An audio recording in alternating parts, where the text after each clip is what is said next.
Hello, artist friends. So I'm going to try this out. Not try it out, I've done this before, but haven't done it in a while as my style of painting. So we're going to work on a little field of flowers. What I'm going to do first is lay down a wash to get this washy color in the background. And before I do that, I don't usually tape down my paper, but whenever you're going to be really wetting your paper using a lot of water, you should always tape down your paper or use a block. And a block is, let me show you. A block is when you get several sheets of paper and they're on this block. So they're all glued together, and the reason for that is your paper, when you're wetting it, won't warp and curl because of the water. So if you're not using a block, and what you do after you're done is you just slip a razor blade, or gosh, I've even used a credit card, and you just detach it from the block. Now, blocks can be kind of pricey, so the way I did it for actually most of my life is I just taped down my paper. And I'm using Scotch or masking tape. You can use painter's tape. So, excuse the camera shaking. I promise you guys I'm going to figure out how to get around that. So anyway, I'm just taping down my edges.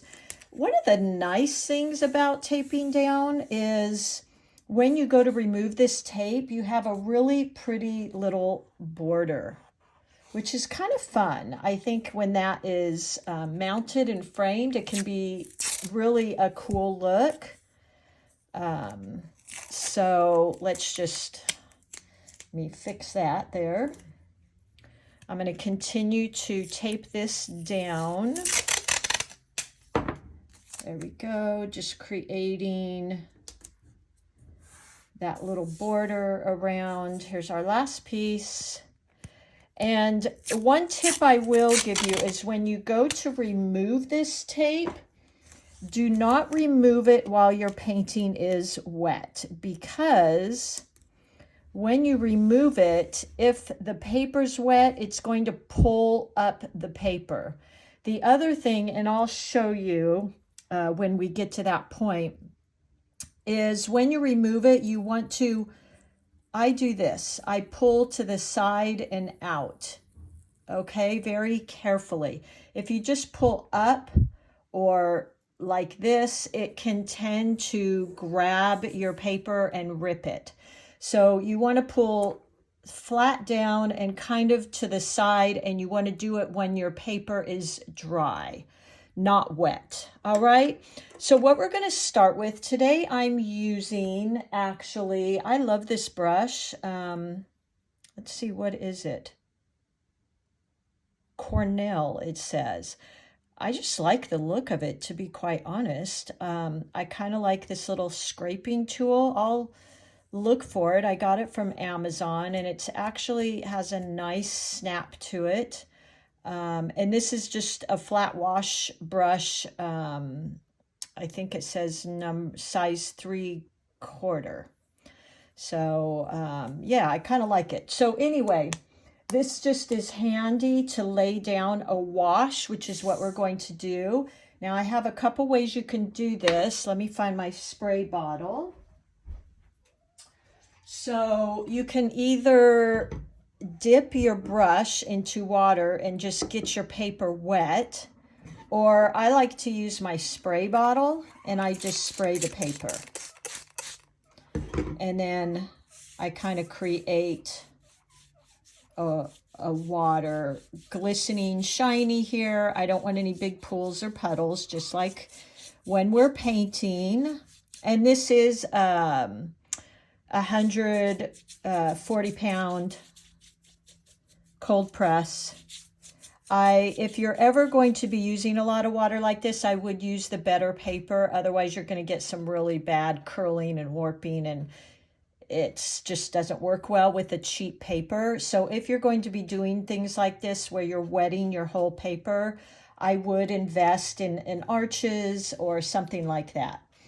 So for our background, we're going to start with the sky in the kind of at the top here. So let me get, I'm going to kind of use this turquoisey blue like that. Okay, and we're just going to go along the top edge, creating this wash.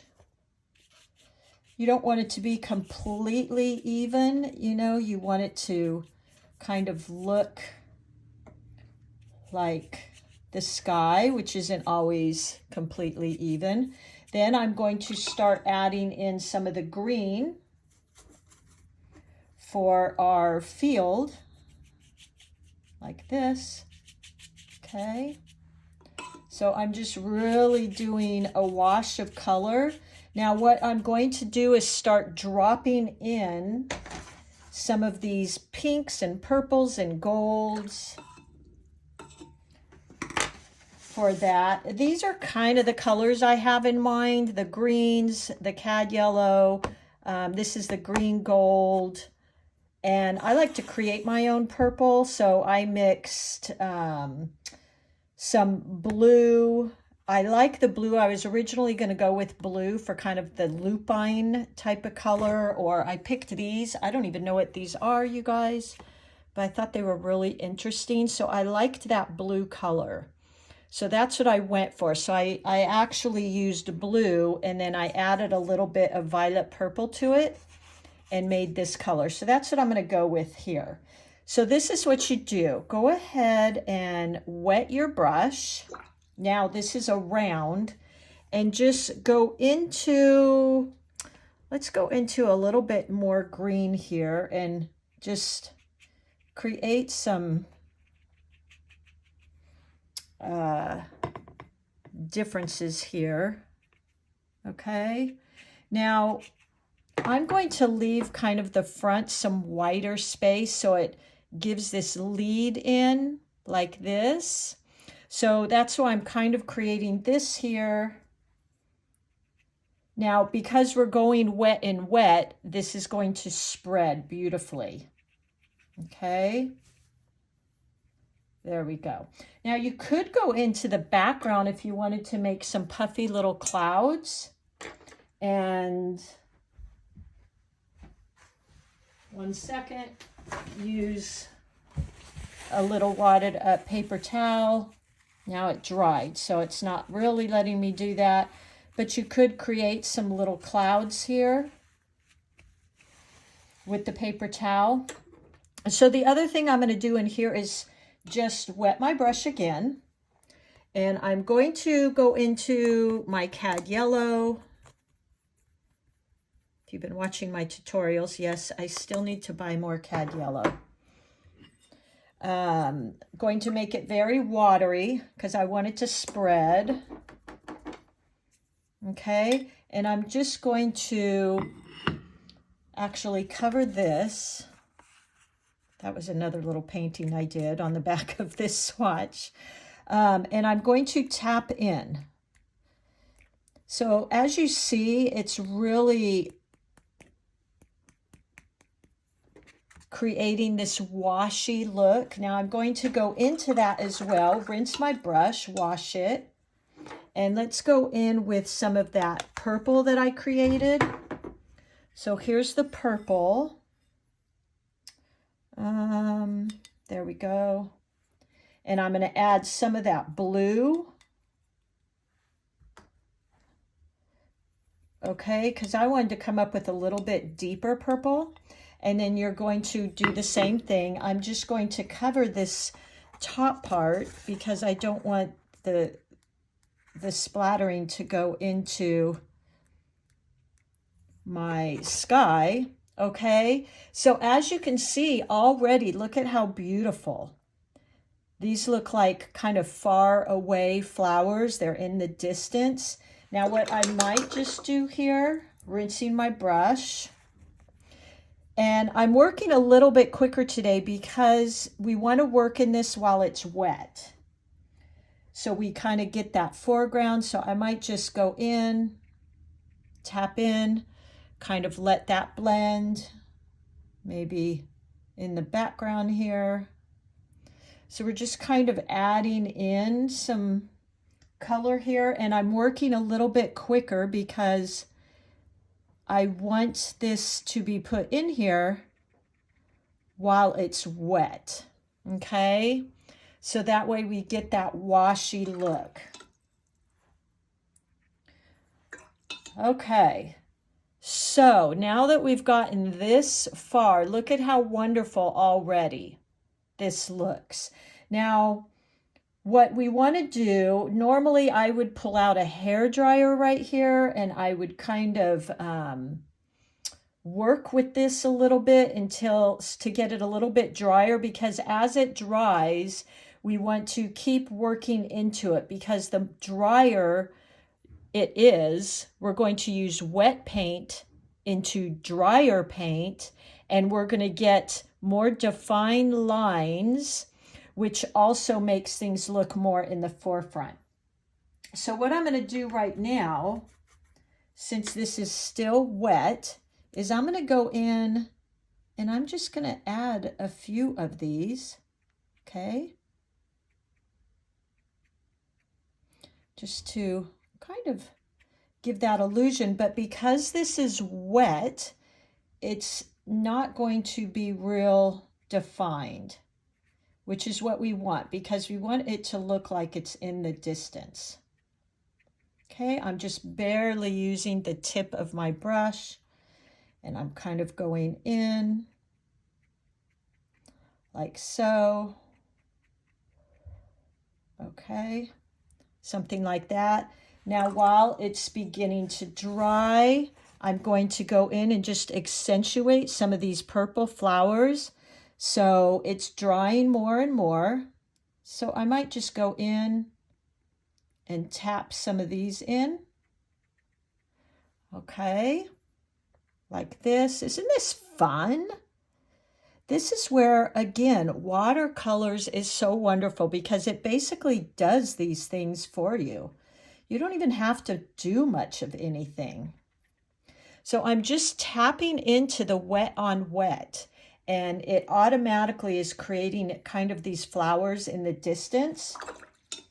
Since we're waiting for this to dry, we'll go ahead and add some of the yellow in here and there. Just tapping in like this, maybe at the top of those. Okay. So we're getting some that are a little bit harder lines, which means they're going to look more in the, they're going to look closer because they are crisper lines. The blurrier lines are going to look more in the distance. So I'm going to also go in here just a little bit again and add in, I think I'm going to play with this Sennelier. I hope I'm pronouncing that right. It is a pretty deep green. And just maybe go in and drop a little bit of that in. Look at that. That really creates some depth. Okay. Like that. How about that? So it's really giving us these areas that look like they're pushed back, and some areas look forward. Okay, so now that we're getting a little bit closer, things are drying a little bit. I just softened up some of these little lines because, as you know, I say in my tutorials, I don't like hard lines. So I'm always softening the lines in my paintings. Now, once this starts drying a little bit more, we're going to go in and add some detail lines, okay? But right now, let's kind of let this dry. I think what I want to do is maybe play with these clouds a little bit. So I'm going to go into my kind of turquoisey, maybe a tiny bit of that blue. I don't want this too dark though. And I want it kind of washy. And what I might do is just go kind of dot on around some of these clouds. Just kind of in circle motions. Now rinse my brush, and I'm going to go up to this line. Remember, if you've watched my pulling technique, that's what I'm doing here. I'm going in with a wet brush and I'm pulling the paint. Now I've got a little bit of green on there, so I'm just going to wipe that up. But see how that creates the edge of the cloud? So I'm going in with a wet brush and wiping it off a little bit and doing that. So now it's created this beautiful cloud. We could do a little bit more. Maybe up here, just kind of dotting in. And then going back in, rinsing my brush and pushing into that to blend that line, soften that line. Okay, so you kind of get a feeling for some fluffy clouds. Now, if I had done the sky darker, I could have also went in and just dabbed some random shapes, and that would give you those clouds. But I kind of went in afterwards. So another little trick, I don't use this a lot because I like to create things from brush strokes and such. But another little technique you can use, which is kind of fun since we're waiting for this to dry, is to, let's see, grab a credit card here. I'm trying to find a credit card that doesn't have my numbers on it. There we go. So here's a little plastic card, and you can take the corner and just kind of create these type of little things. And look at that. How fun is that? It kind of creates these little marks. So something kind of fun to play with, just some different techniques. I'm just scraping the paint. Like I said, I don't use these type of techniques a lot. I really like to create things with my paintbrush, but it's kind of fun to play sometimes. So there you go with that. Now let's see how dry this is getting. I'm going to use, which you don't see me use too often. This is a size 0, and I'm using my Degato because I don't have a Princeton brush that's a size 0. But what I want to do is go in and just create some more detail now that it's drying, so that some of these flowers look up close. So I'm going in, I'm just dotting in some detail here. Okay, it's still a bit wet, just to create some interest. I think I'm going to add a tiny bit more blue to that. So you're just dotting in some flowers that are in your foreground here. Okay, so these are going to look a lot closer because you want to have both that background and then you want to have these flowers in the foreground. Okay, so something like that. There we go. We might have just a couple here. Something like that, some small ones. Okay. I really like this design where it looks like you're coming into a path and then it opens back up. That's part of that composition. Now what I'm going to do, this is kind of drying, so I'm going to go in with a green. Now normally I might let this sit for a bit longer to really dry. Because I'm new here at making these videos, I haven't quite figured out how to paste together videos, so I can't leave this and kind of let it dry and come back. But when this is dry, I would want to go in and just add some stems here. Now see, because it's wet, it's spreading a little bit, and that's okay. We're going to deal with that. Okay, So I'm just creating some little stems here, some little grass that's up front so you can see them more in detail. Now, because I don't like these hard lines at the bottom, they look like they're just kind of floating here. I'm going to go in with a little water and just soften some of the edges that are going into the ground, because otherwise they just look like they're kind of coming out of nowhere. Okay, so I soften that a little. I'm going to do the same here, just with wet water. I'm just kind of softening those, okay? Like that. I just don't like hard edges, okay? So that's kind of that. So I hope this was helpful for you. So when you start, your first step is really to go in with your wash, and then ideally you would let it start drying, but as it's drying, you can go in and put in those background wet on wet that is going to blur, and it's going to look like those things are in the background. Then as it keeps drying, you can go in and you can add more paint, and it's not going to spread and blur because it's getting drier, right? So wet on dry does not spread. It has a lot more detail. Now, what I might do here when this is a little drier is I might go in with some of that yellow. Let's get some of that. Now, again, I'm not sure if my painting is dry enough. I'm hoping it is, so you can get what I'm doing here.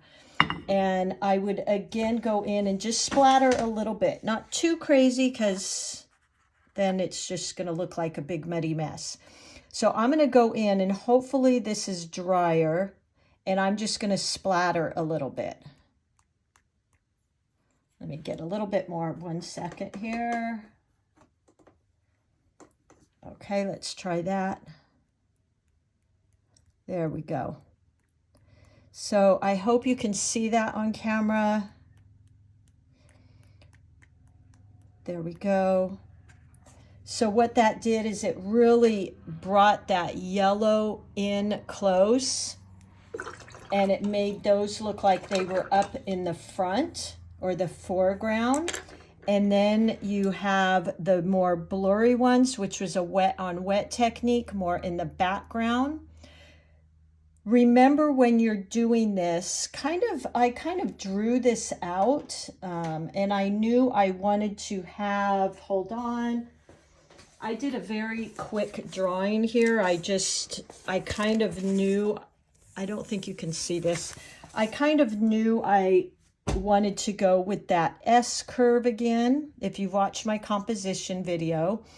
So I knew I wanted these S's, I wanted a path. Now, if I did this again, I probably would scoot the path over a little bit. I don't particularly like it right in the middle. I try not to place things right in the middle. That kind of happened here.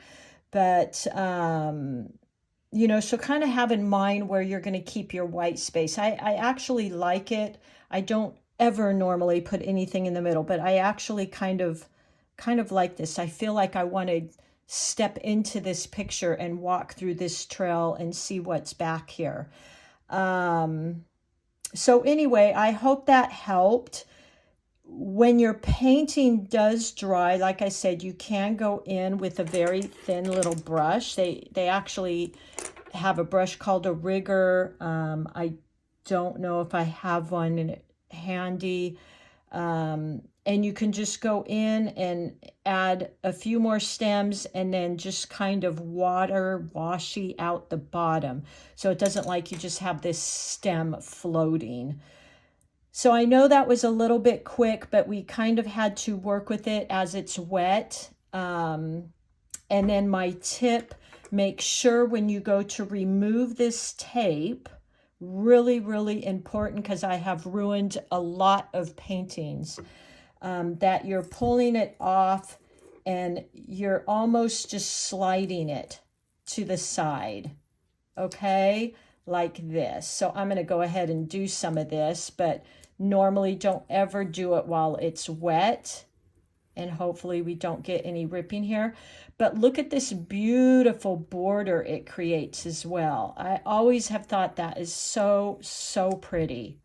Look at that. So we'll just keep going here. It's going pretty well. But normally I would take like a hair dryer and dry this off. Look at that. Isn't that fun? I love this border it creates. I haven't done this in a long time. Now, what's going to happen here is because this paper is kind of buckling, you can't see it a little bit here where it's wet. Once I take this tape off, it's going to probably fold. So not fold completely, but it's going to be curved. So I'm going to actually put that back on and let it dry. A tip here, if you ever have paintings that are curling up like that, what you can do, one second. So here's some papers we cut this weekend. See how they're really curled up? We cut these off of a giant roll so I could have these little practice sheets. What I do, and if you have a painting that was wet on wet and you're finding it's warping and buckling, is you can, even with the painting already painted on, flip the painting over. I did it on this one. Flip your painting over, spray it with water, kind of swipe the water, and then set it in between. This is how I do it. Set it in between a towel. So you place it on a towel, fold the towel over, and then place some heavy books on there. And in an probably hour and a half, depending on what the weather is in your area, you can take the books off. I'd leave it for probably 2 or 3 hours actually. And you will have a perfectly flat painting. And because you sprayed the back of your painting, not the front, and as long as you didn't completely saturate it through to the front, you will have a perfectly beautiful flat piece of paper. But keep it taped down. I kind of wanted to show you this beautiful edge that you get because I think it's really cool. But for yours, keep it taped down till it dries. You can use a blow dryer on a, not too hot of setting and dry this. That will help. And hopefully this worked for you. Remember, you can use that little credit card trick. I haven't used that or even thought about it in years, but that's another fun way to kind of get some of these little wispy branches. And let me know if you have any questions. I will put this up on my Etsy site for a tutorial kit with brush strokes and some notes. I have that little swatch somewhere here I showed you. Not sure what I did with it. Oh, here. So these are the colors I had kind of planned out and put them in here. I will write the colors on them. These little kits are $25. You'll get the original painting. You'll get the swatch kit, and on the back usually, or another piece of paper, I put kind of some of the brush strokes and techniques that we use with my pre-work handwriting, just so it helps you. Again, I know I've told you this before, but I would go up in front of class and always stare at my professor's paintings she did in class because I wanted to see the little brush strokes and I wanted to see the colors, and that was my way of learning. I would have to take notes on all the colors she would tell us about. But how great is this? I mean, I love this. I hope it's helping you guys. I'm selling all of them, so I feel like you're finding value in them. And I think that's it. Happy painting, and I'm so excited to hear what you think about this. This specifically came from one of my subscribers. Thank you. She knows who she is, and I hope this is what she was looking for. Now, just one last note in here. now that this is drier, is when I might just go in there with, you know, some little wispies here and there. Just adding in some little detail, not too much, but just a little bit here and there. Some little lines to create some interest. Okay, there you go. All right, everybody, thank you so much for being here, and thank you for your requests. I love them. I'm loving people from all over the country and the world writing me and sharing what flowers are in bloom in their areas. It's so much fun, and I will see you all soon. Thanks so much, everybody.